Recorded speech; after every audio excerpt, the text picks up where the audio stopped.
Saya bertemu sama Pak Haji ini ya, Pak Haji. Nah, Pak Haji ini mengatakan karena rumah itu adalah tempat adiknya, tempat keluarga mereka nih.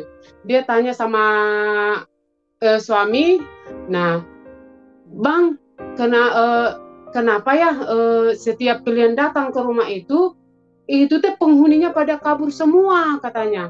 Emangnya kalian pakai apa sih? Ada juga nggak yang kalian pakai katanya kayak gitu.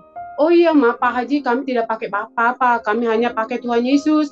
Kami hanya ya selalu berdoa sama Tuhan Yesus dan kami baca firman. Itu aja yang kami lakukan. Oh gitu ya. Jadi kalian pakai Tuhan Yesus ya? Iya, Pak. Jadi kami hanya pakai Tuhan Yesus ya. Jadi Pak Hajinya bilang gini, iya, soalnya penghuni yang di situ itu selalu takut melihat kalian. Setiap kalian datang, dia langsung lari lari lari lari. Kita pikir memangnya Pak Haji kok tahu ya sama. Shalom saudara yang dikasihi oleh Tuhan. Kembali jumpa dengan channel ini. Kali ini kita akan membahas tentang seorang ustadz yang takut setan dan takut untuk menempati sebuah rumah yang kosong dan yang dinyatakan angker. Tetapi dia terheran-heran ketika orang Kristen menempati tempat itu. Dia melihat atau dia menyaksikan bahwa orang Kristen itu aman-aman saja dan tanpa gangguan apapun. Sehingga membuat ustadz ini menjadi bingung. Nah, seperti apa kesaksiannya dari seorang wanita ini? Mari kita simak sampai selesai. Dan kita harus tahu bahwa Tuhan kita luar biasa. Di mana ada anak Tuhan, di situ pasti iblis lari dan tercerai-berai. Nah, seperti apa ceritanya? Silahkan tonton sampai selesai. Saya ingin menyaksikan kemurahan Tuhan buat keluarga kami. Yang pertama yang saya saksikan adalah suatu itu kami tinggal di suatu rumah, yaitu rumah ini kami tempati lama gitu. Dan ketika kami menempati rumah ini, memang banyak kejadian-kejadian yang aneh. Tapi ketika itu ya kami tetap bertahan di situ karena kami percaya ya Tuhan Yesus selalu bersama kami gitu. Nah, waktu itu pas saya karena saya juga rajin doa siang gitu ya, naik ke loteng ke atas. Nah, ketika saya berdoa di situ pujian penyembahan dan berapa minggu saya selalu berdoa, dan ketika itu ada suatu jatuh dari atas itu, ada kain merah terus dibungkus, itu ada dua, terus saya nggak berani menyentuh ini. Nah, saya biarkan aja itu. Nah, sesudah itu saya turun dan berapa hari kemudian ada lagi kayak berupa kata-kata orang di sini itu sesuatu jenggot ya. Jenggot itu kayak tengkorak manusia gitu, katanya bisa terbang, bisa apa. Nah, ini bisa datang sama saya datang sama saya berdoa, aduh apa ini ya, saya bilang kayak gitu. Akhirnya saya panggil suami saya, Pak, ini tolong buang ini, apa ini apa ini, kayak apa ya, kayak tengkorak kepala manusia ini, saya bilang kayak gitu ke suami saya. Akhirnya suami saya membuang kepala tengkorak gini, dan buntalan yang merah yang itu yang jatuh dari atas, mungkin dia nggak kuat lihat pujian penyembahan mungkin ya, mungkin akhirnya dia jatuh dan dibuang sama suami saya. Dan ketika itu saya konsultasi sama seorang pendeta. Saya bilang, Pak, ini teh di rumah saya ada seperti ini. Oh, itu mah jenggot, kata pendeta. Terus kamu apain, katanya. Saya buang, kenapa tidak dibakar? Aduh, saya nggak mengerti tentang kayak gitu. Yang penting mah ya udahlah dibuang aja. Harusnya itu dibakar, kata bapak pendetanya. Terus sudah itu, enggak Pak, kami buang aja seperti itu. Karena kami percaya, kami kan di sini terus dua pujian penyembah di rumah, ada ibadah di rumah, ada saya sendiri kadang kalau siang juga doa, saya bilang kayak gitu. Nah, ketika itu saya bertemu sama Pak Haji ini ya, Pak Haji. Nah, Pak Haji ini mengatakan karena rumah itu adalah tempat adiknya, tempat keluarga mereka nih. Dia tanya sama suami, nah, Bang, kenapa ya setiap kalian datang ke rumah itu teh penghuninya pada kabur semua katanya. Emangnya kalian pakai apa sih? Ada juga nggak yang kalian pakai, katanya kayak gitu. Oh iya, Ma, Pak Haji, kami tidak pakai apa-apa. Kami hanya pakai Tuhan Yesus. Kami hanya ya selalu berdoa sama Tuhan Yesus dan kami baca firman, itu aja yang kami lakukan. Oh gitu ya, jadi kalian pakai Tuhan Yesus ya? Iya Pak, jadi kami hanya pakai Tuhan Yesus ya. Jadi Pak Hajinya bilang gini, iya soalnya penghuni yang di situ itu selalu takut melihat kalian. Setiap kalian datang, dia langsung lari. Kita pikir memangnya Pak Haji kok tahu ya sama suami. Ya udahlah, kita kan punya iman, saya bilang gitu. Kita kan percaya dengan Yesus gitu. Pasti ya mereka itu akan takut sama kita. Saya bilang kayak gitu ke suami. Udah kita doa aja, nggak usah takut lah. Orang kita anak Tuhan, saya bilang kayak gitu ke suami. Jadi Pak Haji ini selalu bilang, memang hebat ya Tuhan Yesus kalian itu. Ya iya Pak, kami hanya satu aja, hanya Tuhan Yesus aja yang sanggup menolong kami. Nah, itulah yang kami rasakan di dalam keluarga kami, yang selalu Tuhan menolong kami dalam ketika seperti itu gitu Pak. Ya sesudah itu banyak yang proses yang kami jalani dalam kehidupan keluarga kami gitu loh. Nah ketika itu kami waktu musim COVID, waktu kami dalam musim COVID nih, saya ini kan udah sakit gitu loh. Saya ini sakit, terus saya ini sakitnya apa gitu loh. Saya sakit itu karena depresi karena apa gitu loh. Depresi itu karena saya mengalami asam lambung gitu. Ada bakteri di dalam lambung. Terus saya katakan gini, loh kok bisa ya saya seorang kesehatan, kok bisa saya ada bakteri di dalam lambung, kok bisa seperti ini gitu. Dari situlah merupakan saya tidak menerima gitu loh. Rasa tekanan tidak menerima gitu loh. Tapi di situ saya tetap aja setiap ada doa kesembuhan, ada apa, saya selalu ikut. Nah, ketika itu kan Bandung itu pertama-tama itu adalah COVID yang sangat besar dan kami pas di situ ikut ibadah gitu loh. Nah, pada saat itu suami saya panas dingin, batuk, menggigil dia. Aduh, jangan-jangan kami kena juga gitu. Karena pada saat itu suami saya ikut juga sebagai penerima tamu gitu di situ ya, ikut pelayanan di situ. Aduh, akhirnya saya dengan suami, saya bilang, aduh Pak, jangan-jangan kamu kena, saya bilang kayak gitu. Kita doa aja. Dan saya dengan 3 anak saya, dengan suami, kami berdoa. Dan saya juga panas dingin, ikut batuk, panas dingin. Aduh, gimana ini, saya bilang kayak gitu. Akhirnya kami tetap berdoa, dan pada suatu hari itu dari gereja bilang gini, udah tes rapid semua yang ikut ibadah waktu itu ya. Akhirnya tes rapid lah kami, yang suami kena, yang saya enggak gitu ya. Padahal saat itu badan saya itu lemah gitu loh. Tapi ternyata tidak sia-sia selama itu saya ketika saya sakit, saya doa, baca firman. Itu yang saya lakukan karena tidak ada yang bisa saya andalkan kecuali hanya berharap sama Tuhan gitu. Nah, ketika itu suami saya kena dia ini, nah harus cek lagi kedua. Nah, saya negatif. Cek lagi sebelum cek kedua, kami dengan keluarga, anak-anak, kami selalu berdoa sama Tuhan. Tuhan, kami nggak punya siapa-siapa, hanya Tuhan yang kami miliki, pengharapan kami.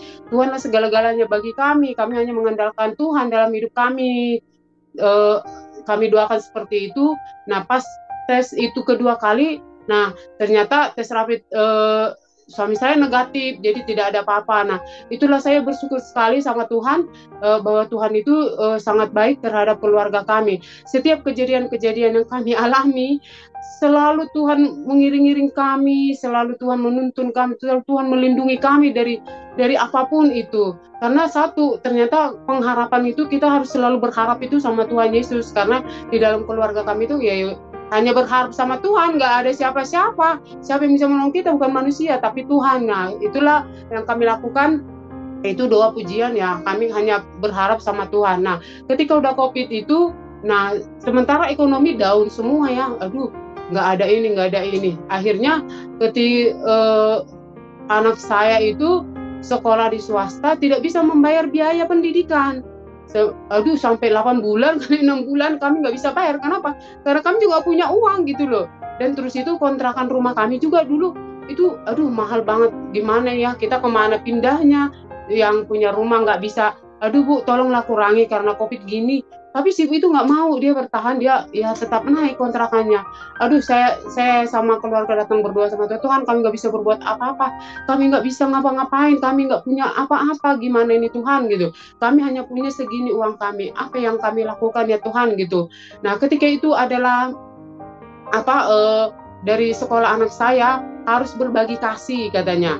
Nah, berbagi kasih lah kami, berbagi kasih, tapi uang kami cuma segini. Bayanginlah kami hanya membagi empat kakak ya, 4 kakak, uang kami nggak ada, dan yang kami bagi itu adalah beras sekilo, telur setengah kilo, terus Indomie sama minyak ya, Indomie 2 biji, minyak setengah kilo gitu, untuk kami bagi 4 kakak. Karena uang kami nggak ada, hanya yang secukupnya segitu yang ada. Nah, akhirnya kami bagilah ini ke 4 kakak. Memang kami membagi memang bukan sama dengan kita, tapi dengan yang lain. Jadi kami bagilah ini, sesudah kami bagi. Nah, kami Tuhan, apalagi yang kami perbuat, kami udah nggak ada lagi apa yang harus kami kerjakan. Ini kan COVID gitu loh, nggak bisa apa sih, bekerja, nggak ada order, nggak ada apa-apa karena COVID gitu. Akhirnya saya berdoa, Tuhan, saya dalam kondisi sakit begini, dalam kondisi lemah begini, depresi apa, Tuhan, saya percaya saya milik Kristus, saya anak Tuhan. Semua penyakitku, beban masalahku udah Tuhan pikul semua di kayu salib. Saya percaya bahwa Tuhan akan membuat mujizat bagi saya. Itu aja doa saya, itu aja saya deklarasikan setiap sehari itu 3 kali saya mendeklarasikan saya milik Kristus, saya anak Tuhan, bahwa penyakitku sudah ditanggung di kayu salib. Penderitaan kami, beban kami, masalah kami, Tuhan sudah pikul semuanya. Nah, itulah yang saya deklarasikan sebagai seorang ibu gitu loh. Hanya itu yang bisa aku lakukan, doa, pujian, baca Alkitab. Nah, itu yang bisa saya lakukan. Nah, di balik itu ternyata saya punya pakaian nih. Ada pakaian dulu saya sedikit, saya dulu jualan pakaian-pakaian anak gitu. Aduh, Tuhan tunjukkan saya ada pakaian di lemari nih. Ya udahlah, pakaian-pakaian anak ini yang baru, ini pakaian ini saya jual aja lah di pasar. Bayanginlah dengan COVID seperti itu, orang aja takut keluar, kadang orang ganti baju atau apa gitu kan, kalau udah keluar ganti baju apa-apa. Tapi saya nggak, gimana Tuhan, tuntutan hidup saya nggak bisa begini, saya harus biar bisa kami makan, ya kami harus apa yang kami lakukan. Ya udah, saya tetap aja lah keluar, saya jualan di pasar. Akhirnya saya jualan di pasar, sudah saya jualan lah di pasar, ternyata puji Tuhan, barang jualan saya ini laku, kami bisa makan gitu, nyambung makan, kami bisa makan deh, laku. Aduh, saya bilang lah ke suami saya, Pak, ini tuh gimana, ini barang udah habis. Memang barangnya kemarin itu sedikit, tapi barangnya udah habis, nggak bisa lagi. Saya bilang nggak bisa lagi kita jualan karena nggak ada lagi barang, saya bilang. Nah, hasil dari penjualan saya ini, akhirnya suami saya bilang gini, udahlah kalau kayak gitu kamu jual telur aja.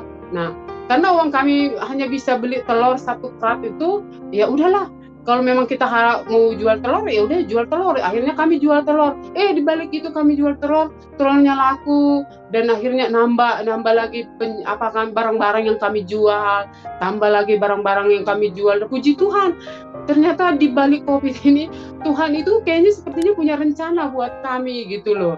Nah, akhirnya barang-barang kami ini laku sampai saya itu sampai siang saya jualan, sampai panas-panas matahari ya saya jualan gitu loh, kena panas nggak apa-apa. Dan habis jualan itu saya harus ngangkat barang lagi ke rumah gitu, angkat barang tidak pakai dorongan, tidak apa gitu. Jadi saya angkat lagi balik ke sana, angkat bersama dengan suami, berdua kami kerjasama.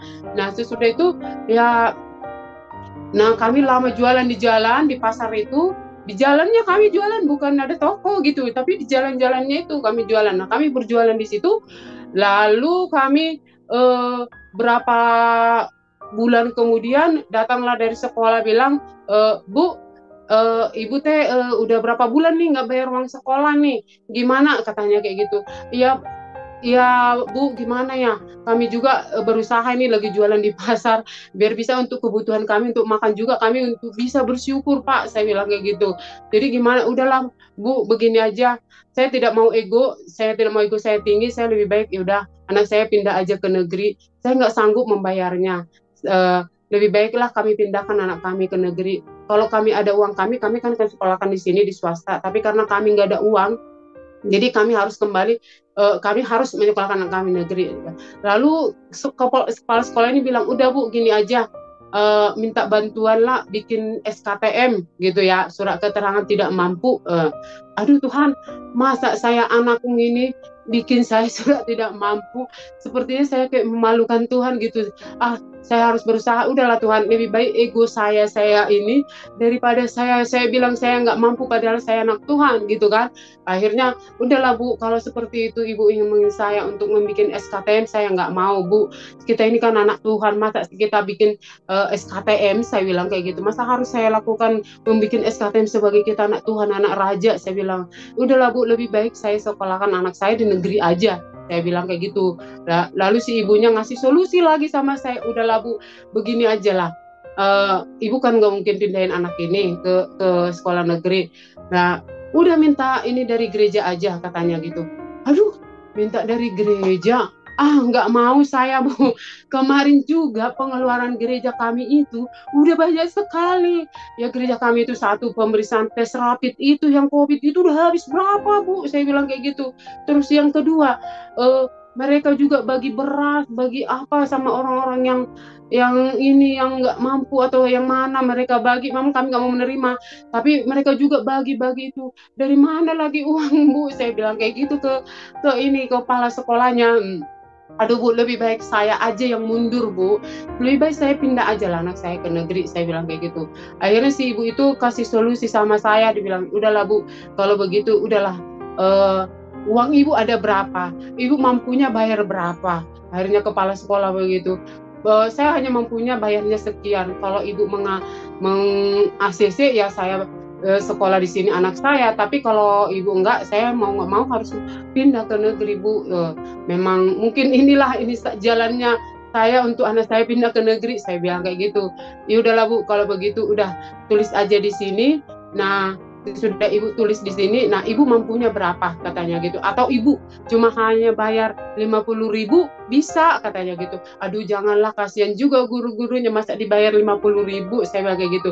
Janganlah bayar segitu, segini aja lah saya bayar, saya bilang kayak gitu. Ya udah Bu, semampu ibu aja berapa yang ibu bayar. Aku puji Tuhan sekali, ternyata tidak sia-sia kita itu berdoa sama Tuhan, tidak sia-sia kita datang sama Tuhan, doa, pujian, penyembahan, baca firman, Tuhan selalu kasih jalan gitu.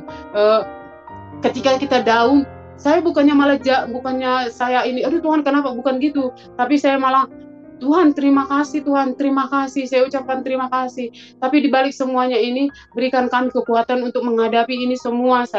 Kami doa kayak gitu sama Tuhan. Nah, akhirnya anak uang sekolah saya dari 8 bulan itu jadi gratis, jadi kami nggak bayar gitu loh.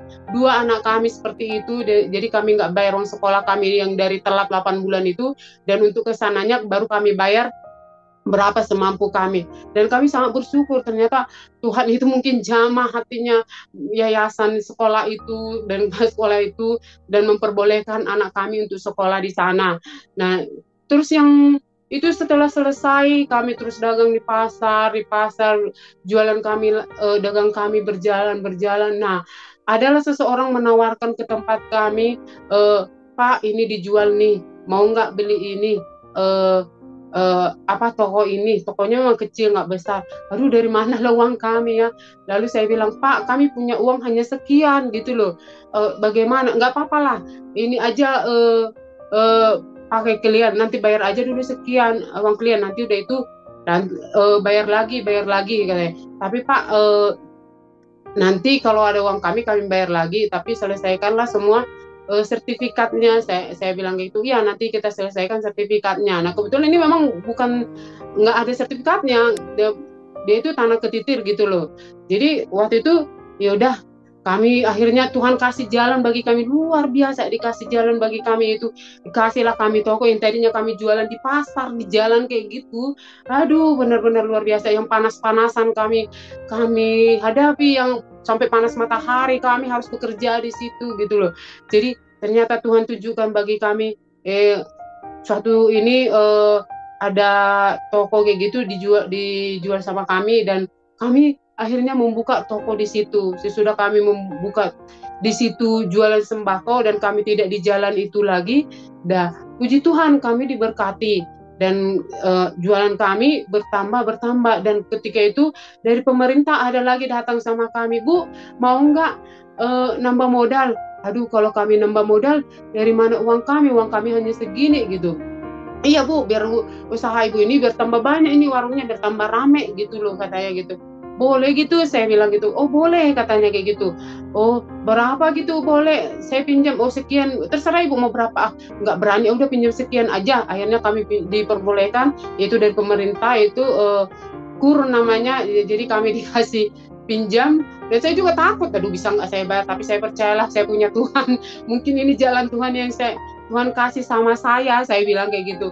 Ya udahlah, bolehlah kalau begitu, kalau memang bisa. Akhirnya kami menambahkan barang-barang di tempat warung kami ini, sembako ini banyaklah bertambah, dan ada kadang sales datang ya bayar per 2 minggu. Jadi di situ kami bisa gitu loh. Mungkin inilah jalan Tuhan gitu loh, cara Tuhan seperti ini mungkin buat kami. Itulah yang saya pikirkan, saya renungkan, mungkin seperti inilah ya di COVID ini. Tuhan bukan membuat kami ini, tapi membuat kami semakin dekat sama Tuhan, dan Tuhan semakin memberkati kami. Nah ketika itu warung kami sudah berjalan baik, dan kami bermasalah dengan di rumah ini.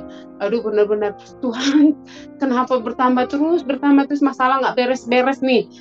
Akhirnya yang punya rumah, Bu mana itunya, kami udah kasih. Nah akhirnya si bapak ini belum ngurus sertifikatnya gitu. Dan suatu kebodohan bagi kami, yaitu ini kami tidak bikin nggak dinotariskan gitu loh. Nah aduh, si bapak ini terus minta, tapi uang udah segini tapi nggak dinotariskan, gimana nih? Saya doa, pujian, penyembahan, baca Alkitab gitu, itu aja yang saya lakukan setiap kali bangun, setiap kali itu yang saya lakukan, karena nggak ada lagi yang bisa menolong saya selain Tuhan. Saya gitu, siapa lagi, pengharapan saya hanya Tuhan, nggak ada yang bisa menolong saya selain Tuhan, saya bilang kayak gitu. Akhirnya saya ini pujian, doa, pujian, akhirnya si bapak ini minta segini. Dan terakhir saya nggak mau, Bapak uruskan dulu sertifikatnya, atau kita ke notaris dulu, kalau udah ke notaris baru ini saya lunasin. Akhirnya Tuhan kasih jalan kami untuk ke notaris, dan bisa ada bukti bahwa tanah ini sudah dinotariskan, sudah masuk ke hukum gitulah. Nah sudah itu berapa sebelumnya itu kebakaran lagi toko kami ini. Ini ada kebakaran di samping rumah kami, bukan toko kami ya, di sampingnya, pas temboknya itu tembok kami itu adalah dapur tetangga kami, dan yang meledak itu gas, itu jam 10 pagi-pagi gitu loh, meledak itu gasnya, wah, aduh kami kaget, semua pembeli juga kaget, wah langsung aja, aduh Tuhan, ini di dapur mereka ini, tembok kami inilah dapur mereka ini yang mereka pakai, tapi di situ meledak gas. Aduh doha inilah terbakar lah, itu ada berapa rumah. Tapi suatu keajaiban bagi kami, ini anginnya ini dibawanya ke belakang, jadi bukan ke depan, bukan ke arah kami gitu. Nah ke belakang itu hanguslah beberapa rumah, padahal itu meledaknya itu kan otomatis di dapur mereka, tembok kami itu adalah ini dapurnya gitu, situ gasnya gitu kan. Tapi aneh sekali tuh, itu anginnya dibawa ke sana, ke belakang, dan sudah habis di belakang itu berapa rumah, dibawa ke samping, di samping rumah kami ini. Aduh udah habis di belakang, sekarang ini akan ke samping rumah. Tuhan tolong, saya bilang kayak gitu. Saya sambil berdoa menyelamatkan barang saya. Tolong Tuhan, tolong saya bilang gitu. Siapa lagi pengharapanku kalau bukan Tuhan? Siapa yang menolong aku kalau bukan Tuhan, saya bilang. Akhirnya nggak bisa lagi menyelamatkan barang, katanya. Akhirnya suami mengatakan, udah pulang aja ke rumah, bawa anak-anak ke rumah. Saya pulang ke rumah dan bawa anak-anak ke rumah, dan kami di situ berdoa dengan anak-anak, berdoa dengan sungguh-sungguh, berdoa kami sama anak-anak. Jadi saya bertiga, anak saya 2 ini dengan saya bertiga, kami berdoa. Yang satu yang lagi sekolah, yang ini nggak sekolah. Nah berdoalah kami bertiga. Puji Tuhan, setelah kami berdoa, warung kami hanya sedikit bolongnya segini, hanya sedikit aja kena.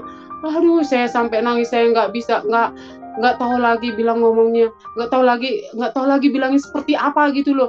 Keajaiban Tuhan itu sama kami. Bahkan tembok itu juga nggak hitam, biasanya kok kebakaran ya bisa aja hitam gitu temboknya gitu, ini enggak gitu loh. Jadi temboknya itu putih gitu loh. Jadi sedangkan di sebelah kiri saya itu, tetangga sebelah kiri dapurnya kena, terus yang di sampingnya udah ada kena sedikit gitu loh. aduh, luar biasa pertolongan Tuhan bagi kami. Ini adalah suatu mujizat yang luar biasa yang boleh kami rasakan dalam keluarga kami gitu loh. Jadi selesai kebakaran itu, tempat kami kena hanya sedikit bolong di atas, padahal itu kayu loh, kayu itu, tapi bolonglah sedikit. Tapi memang sih ada yang rusak sedikit barang kami, tapi kami percaya Tuhan masih tolong kami. Nah itulah suatu keajaiban sangat mujizat bagi kami. Waktu itu saya bilang, Tuhan, waktu kemarin saya bilang, Tuhan, kami ini kan domba Tuhan, yang lain kan kambing. Saya bilang, Tuhan, kalau domba itu kan ada dalam, Tuhan itu memisahkan kambing dan domba. Berarti domba itu adalah pilihan Tuhan. Saya bilang, kami ini domba Tuhan. Saya bilang kayak gitu. Engkau akan menyatakan kuasamu buat domba ini, buat kami domba ini. Saya bilang itu, saya berdoa sama Tuhan. Nah waktu itu udah selesai kebakarannya. Nah sampai ada yang bilang yang beda dengan kita, memang benar-benar Allah itu sayang sama kalian ya gitu. Banyak yang mengatakan itu sama kami, sayang sama kalian ya. Ya kalau dipikir-pikir kok bisa habis belakang, habis kanan kami dan kiri kami itu dapurnya juga kena gitu, yang sebelah tetangga kami. Kok kami enggak, yang jauh dari kami bisa kena gitu. Tapi itulah benar-benar luar biasa itu. Luar biasa sekali itu Tuhan itu bagi keluarga kami, yang melindungi kami terus, yang menjaga kami, dan dalam keadaan apapun Tuhan selalu menolong kami gitu. Itulah suatu luar biasa bagi kami, dan saya ini dan kami tidak bisa mengandalkan, ternyata kita nggak bisa mengandalkan manusia, selalulah mengandalkan Tuhan, selalulah ingat akan Tuhan setiap apapun yang kita kerjakan. Terlebih dahulu kita berserah sama Tuhan, doa, pujian, penyembahan, baca kitab. Walaupun kita kadang nggak mengerti, saya mengerti kitab ini, yang penting aku baca, aku percaya Roh Kudus akan memimpin aku gitu.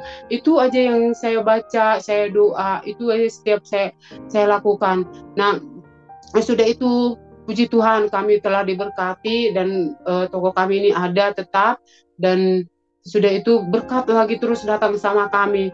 Dan yang terakhir ini yang kami alami adalah berkat yang sangat luar biasa.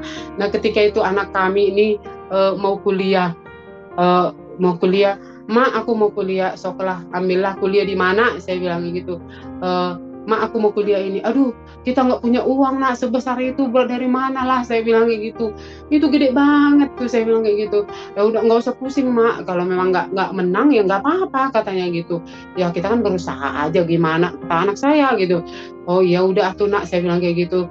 Udah ambil aja lah di mana. Nah, sementara di sekolah dia ditawarkan itu, kemarin itu ditawarkan ada di ini negeri juga ditawarkan bisa katanya, tapi anak saya nggak mau, dia punya pilihan yang lain gitu.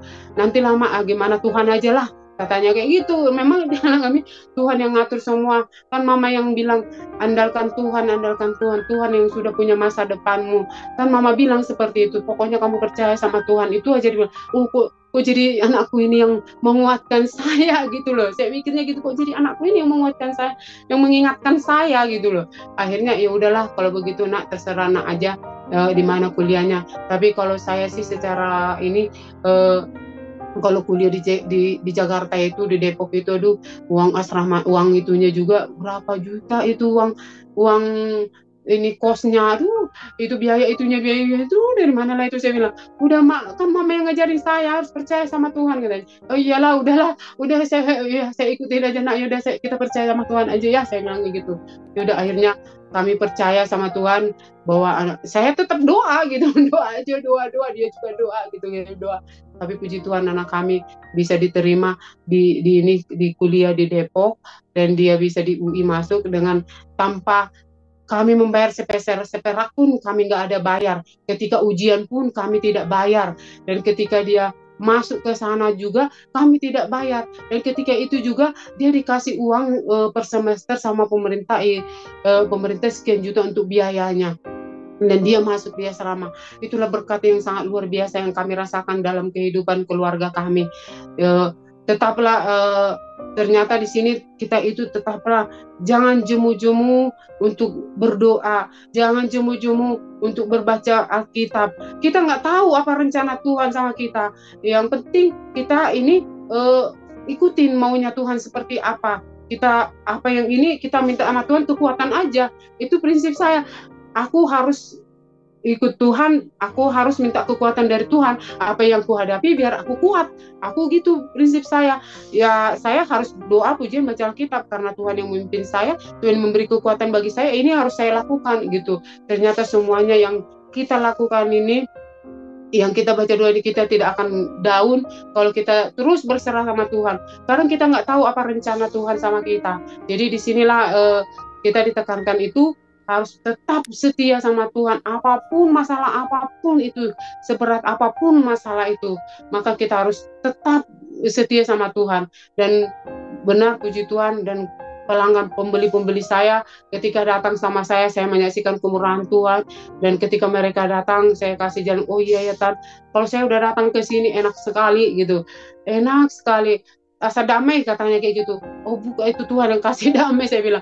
Saya hanya kasih saran aja, saya kasih hanya ini, banyak berdoa, hanya itu aja yang saya saksikan.